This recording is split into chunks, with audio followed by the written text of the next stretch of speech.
Salut tout le monde, j'espère que vous allez bien.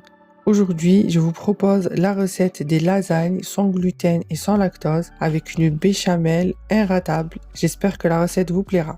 Pour les ingrédients, on aura besoin d'un oignon coupé en petits dés, de 2 poivrons verts coupés en petits dés aussi, d'une courgette coupée en petits dés, 400 g de viande hachée, 3 petites carottes coupées en rondelles, une boîte de feuilles de lasagne sans gluten, 3 cuillères à soupe d'huile d'olive, une bouteille de purée de tomates de 700 g, une demi-cuillère à soupe de sucre et une cuillère à soupe d'herbes de Provence, du sel, de poivre et un peu de piment, et ça reste bien sûr optionnel.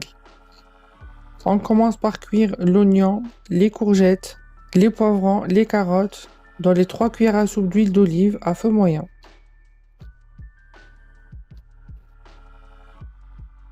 On les fait cuire quelques minutes et on ajoute la viande hachée. On la fait cuire pendant quelques minutes. Ensuite, on ajoute la purée de tomates, les herbes de Provence, le sucre, le sel, le poivre et le piment. On mélange bien et on laisse cuire sur feu moyen 2 à 3 minutes.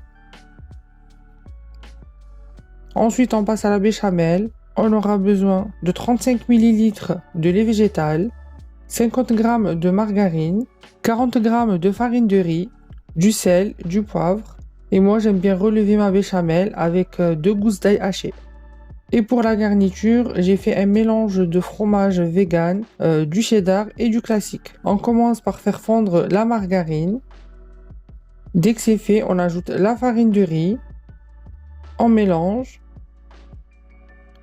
et ensuite on ajoute directement tout le lait végétal.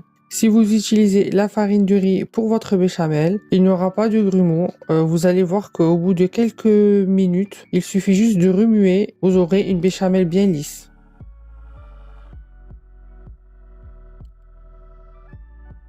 On finit par ajouter l'ail haché, le sel et le poivre.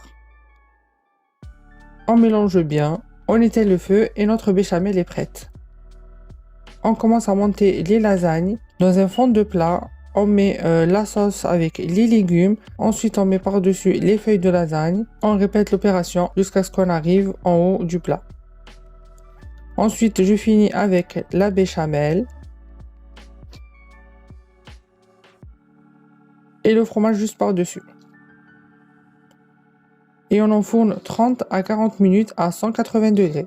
Pour cette quantité, j'ai fait à peu près 2 plats comme celui-là. Donc si vous voulez faire moins, il suffit juste de diviser la quantité que je vous propose. Si vous l'essayez, n'hésitez pas à m'envoyer vos retours sur mon Instagram. J'espère que la recette vous plaira. N'hésitez pas à liker, à vous abonner et à me suivre sur mon Instagram. Ciao ciao!